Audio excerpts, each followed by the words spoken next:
So I'm going to attempt to recite entirely from memory the plot and all the dialogue of American Beauty.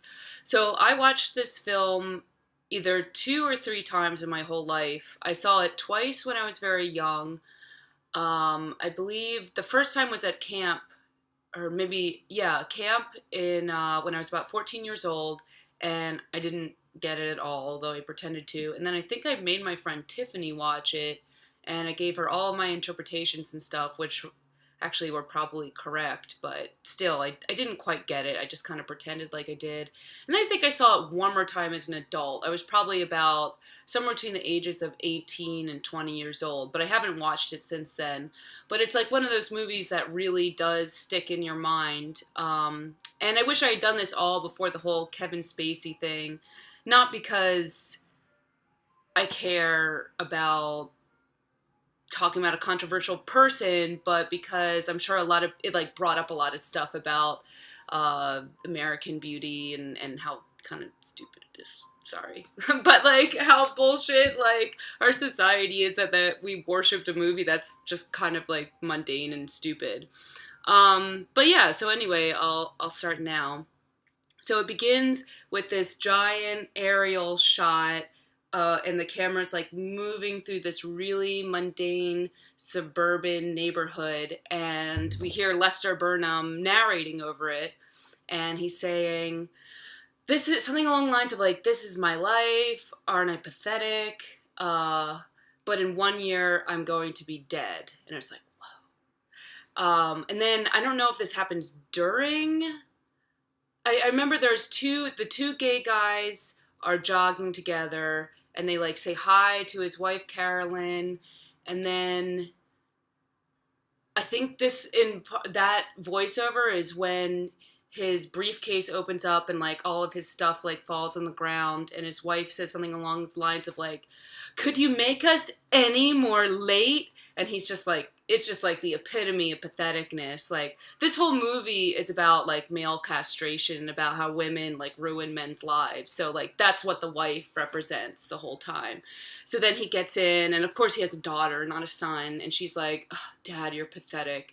And then he's sleeping in the car, and oh, and then earlier there's like a part where he's jacking off, and he's saying that's the highlight of his day. And then he's sleeping in the car, and I think the narration says, "Look at me, I really, really, truly am pathetic, but it's never too late to get it all back." And then he's at work, and you could see he's like really, really underappreciated at work, or maybe not underappreciated, but he kind of sucks at his job anyway, and he's like resentful and angry, and when you're like that, no one likes you. But yeah, so he has this like boss, a new guy named Brad that comes in. Remember, I don't know how I know everyone's names, but I remember everyone's names very clearly. This guy Brad comes in and he says, "Lester, do you have 5 minutes?" And Lester says, "For you, Brad, I have 5." And then he goes and they're doing some kind of analysis thing where they're trying to figure out if they can lay people off. And he asks Lester, the main character, to write a job description in order to figure out if he's worth keeping in the company or not. So he gets pretty angry about this. I think this is the part where he like kind of perks up a little bit, and he actually makes an accusation like, "Oh, well, maybe if the CEO or somebody hadn't spent $60,000 in prostitutes in Vegas or something, then we wouldn't have to lay somebody off." And then the guy Brad is like, "That is confidential information." And then Lester says, "That is somebody's salary." Um, so then I think that's kind of the end of the scene. And then it goes to, I think the next part, they are in... No, that's later. So then I think, like, his daughter's, like, looking at her tits or something, and she's like, oh, this happens earlier. She's, like, dissatisfied with her boobs, and she's, like, looking in to get a breast job. I think it was a breast reduction. And so then you kind of, like, get this, like... They always, like, I think the writer's Alan Ball. He's always giving you, like, little, like, peeks into, like, the lives of women, so he's not, like... He's kind of like, "I'm not sexist, the women have characters, too. They just are totally downplayed the whole time. But, like, don't worry, I'm not sexist. The girl wants a boob job. Like, she has a character." They're not empty vessels for my feelings about women. But so yeah, so that I think that happens earlier, and then I don't remember if the dinner scene happens then or later or whatever. But Lester's kind of like, when did my life get like this? Or maybe he already said it. I don't fucking know. But then, okay, so the part I remember for right now is that they are all at dinner together, and then the daughter says something like, I actually don't remember her name, but it's Thora Birch. Thora Birch says something like, do we have to listen to this Lawrence Welk shit? No, sorry, this happens later. Because then, like, that's when Lester does something to, like, break out of his castration. So then, god damn it. So this is, like, kind of like the opening. And then he, like, looks at it. He's like, when did we all get like this? I know I've said that a million times. I think that question is posed a lot of times in the movie, too. And then there's, like, images of his daughter, like, being happy and stuff. Like, we used to be happy. When did life become, like, so muted? So, maybe something else happens. But then they go see his daughter doing some kind of like weird step dance thing. It wasn't quite cheerleading. It wasn't quite dance. And it's also like, why is this character like doing this? She obviously doesn't want to. And she's hanging out with this really blonde girl who they obviously wouldn't be friends. I guess maybe the idea is the blonde girl's friends with Thora Birch because it makes her feel better about herself. But the dad's like totally like enraptured by this young sexy blonde, and she's kind of like doing this dance, and she ends up like being like singled out, and Lester's just kind of like looking at her, and the spotlight's all on her, and there's like this tingly music, and she like opens up her shirt, and then she's like, they do this thing where like her hand's reaching again and again and again, and then it keeps slipping away. And then finally she like opens up her shirt like this, and all these rose petals fly out towards his face. And then they're outside in the parking lot, and Lester's just very awkward. And Carolyn says something like very stereotypical, like, I was watching the whole time, honey, and he didn't screw up once. Like, oh, yeah, like, empty. Anyway, so then Lester is like, he's like, yeah, good job, honey. And then he sees like Angela is her name, Angela, the hot blonde one, and he goes, yeah, you were good too, very very precise. And then Angela's kind of like, she's used to guys drooling all over her, she's kind of like, cool, yeah, okay, well, nice to meet you guys. We're gonna go get pizza. And then I think Thora Birch kind of apologizes to her, kind of like, oh, sorry about my dad. He needs to get a fucking life. And she's like, nah, it's okay. You know, your dad's kind of sweet, and I can tell your parents haven't had sex in a long time. So then they're out, and they're smoking weed. And, oh, Ricky, the fucking guy, the guy. So Ricky is like, I think he's done this earlier too. He's like kind of watching, he's like videotaping Thora Birch. And so he like appears again at this point. I think they're smoking weed in the car. And then they say goodbye. And then she realizes he's videotaping her. And she's kind of like, fuck off, dude. Which is really what she should say. But then she like goes inside and she kind of like smirks to herself like, oh, somebody has a crush on me even though he's a creepy crazy stalker. And then that's kind of like, that's sort of act one right there. But then this kind of like triggers this whole like obsession that Lester has with Angela. And so I don't remember sequentially what happens next, but when Thora Birch is in the shower, I keep calling her by her full name.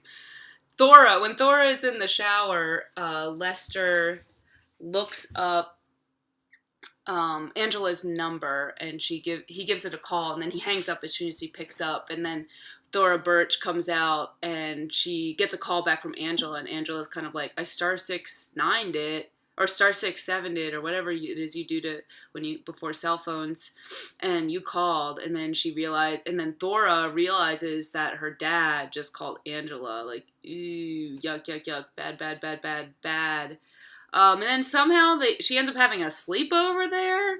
I mean, once again, like, I don't remember how, like, the order of everything. Like, it starts to, like, all kind of mesh together, because when you get to the second act, things don't have to be as sequential.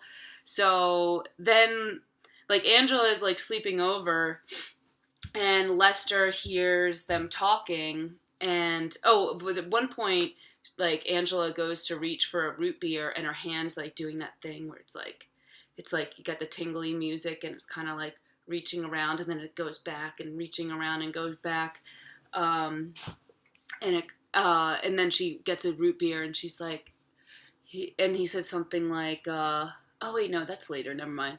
But then, so then he's like listening on them. I think the root beer thing comes later, but who fucking cares? But so then he's listening to them, and Angela says, like, I think your dad's kind of cute. Like, I would suck his dick. I would totally suck your dad's dick. And, like, Thora's obviously like, shut up. Like, shut the fuck up. Like, don't fucking talk about my dad like that, stupid bitch. And Angela is like, I would suck it. I would suck his fat cock. And then the dad, like, runs away, and they're like, oh, what was that? So then, like, the guy, Ricky, is being creepy, as usual, and you kind of get a glimpse into his house as well. He lives, like, in a total shit show.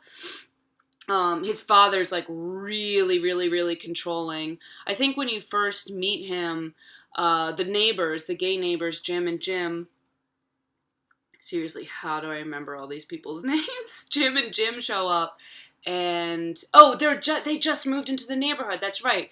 They show up at the Ricky household, and they offer the dad some, like, goods, and they're like, here's some pasta, like, we're partners. And then the dad's like, partners in what kind of business do you have? And one says, well, I'm a lawyer and I'm a dentist. And they're like, okay.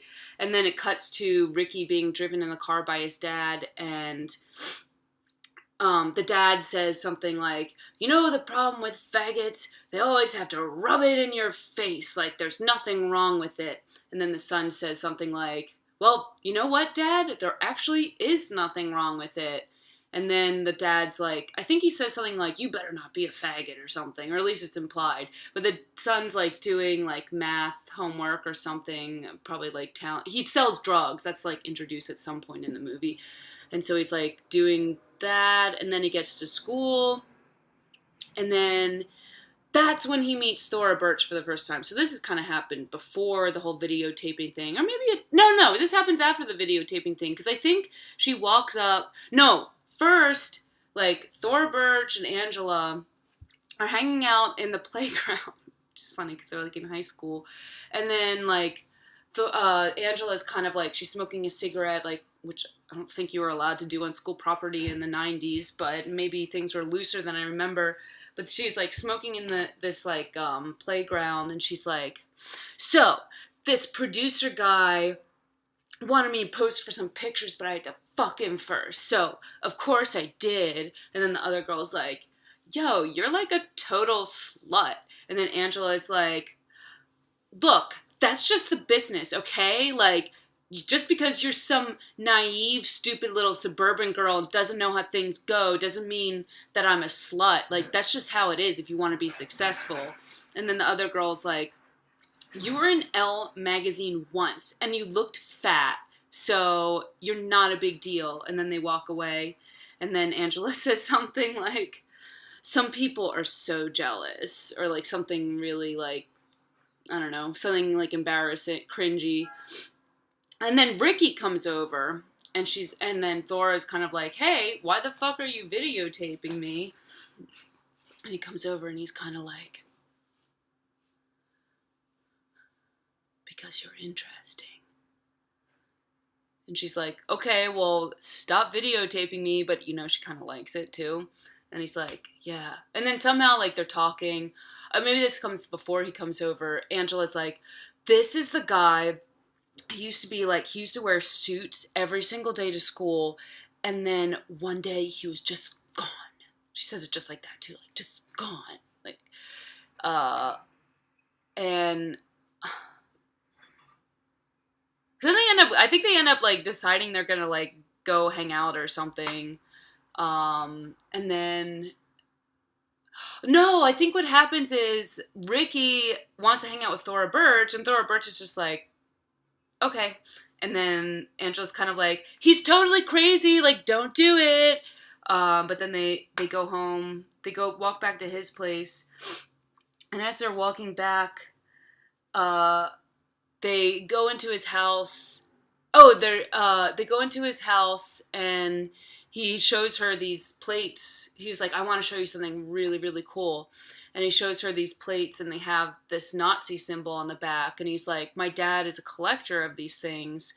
I don't really remember like how that played into the plot at all, except for the fact that the dad's like a complete fucking psycho. And they're like, oh, might as well make him a fucking Nazi too. Like, play into all the stereotypes here. So then he's looking at this plate, and he's like showing her some videos. He's like, I like to look at things that are beautiful. And then she's like, what's the most beautiful thing you've ever seen? And he takes out this video, and it's a fucking bag. It's like a plastic bag floating around. And at this point, there's two things going on in my head. One, like, I'm just like, maybe I don't understand what beauty is. Like, as a kid, I'm just like, this isn't fucking beautiful, so maybe there's something wrong with me. Like, I don't fucking get this. Like, why? Like, I understand it, like, looks cool and it's, like, floating around, but how is this the most beautiful thing somebody has seen? Like, how is that, like, number one? Like, maybe there's just something about humanity and life that I just don't really understand. And then second, as that girl, Thora Birch, I would be really offended if someone's like, you're beautiful, and then you're like, what's the most beautiful thing? And it's a fucking bag. Like, it's a bag. Like, you think a bag is more beautiful than me? I'd be so pissed off. I'd be like, fuck you, dude. Like, I'm more beautiful than a bag. Like, anybody's more beautiful than a bag. Like, fuck off. Oh, and at some point he's kind of saying, like, oh, there was like this electricity in the air, and like it was like one of those moments right before like a storm, and there was this like these currents, and I captured this bag just kind of doing its thing, and yeah, it's the most beautiful thing. And then he starts crying, and then she holds his hand, and like I'm like, yo, bitch, you gotta run. Like, that's the point where you run. Like, this guy's crying. His dad is Nazi paraphernalia. He thinks a bag is more beautiful. Like, he's either negging you or he's a complete psycho. So, like, get out of there. But she doesn't. They end up eventually running away together, I think. It's implied, at least. So then that's kind of the start of their relationship, and then they start fucking, and they're like in the bed together, naked, and she says something like, there's like this home video stuff that they show. There's like a lot of like video stuff, and there's like the film itself, the 35 millimeter, and then there's this home video stuff. I'm sure it's like steeped in all sorts of meaning, but she's kind of like there with Ricky. And she's like, my dad is just too embarrassing to live. And Ricky just like very plainly says, maybe we should kill him. And he's serious too. Like, you can tell he's serious. He's like, I read, one of my favorite books is this book called Demian. And he reminds me a lot of the character Demian, who's just like, well, maybe you should kill that person. Just like very like matter of fact about very serious things with serious consequences. But yeah, he just is like, let's kill him. And then Thora Birch is kind of like, yeah, let's kill him. I'll give you money to kill my dad. And I think originally she ends up going to jail for this, but that's kind of like cut out of this version. But, so then and then she's like, nah, I'm just kidding. She like backs off. She's kind of like, nah, I'm just kidding around. So then,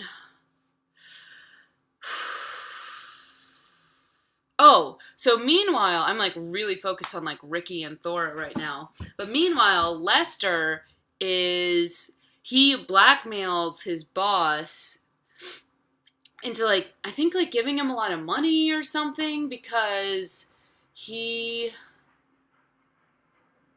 he says, well, what about my sexual harassment charge? And this guy Brad is kind of like, what are you talking about?